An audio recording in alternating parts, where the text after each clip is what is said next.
انا لله و انا الیه راجعون.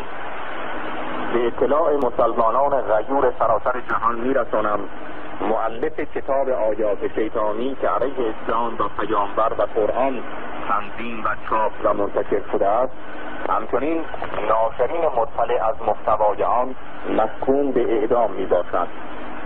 از مسلمانان غیور می خواهم تا در هر نقطه که آنان را یافتند سریعا آنها را اعدام نمایند تا دیگر کسی جرأت نکند به مقدسات مسلمین توهین نماید و هر کس در این راه کشته شود شدید است. حکم اعدام سلمان رشدی چون متکی به آیات الهی است، مثل آیات الهی مستحکم و غیر قابل خدشه است.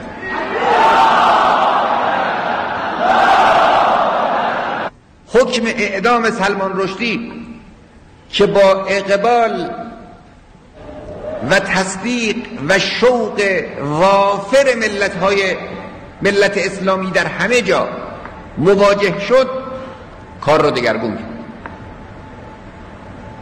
حالا روحیه اونها تضعیف شد،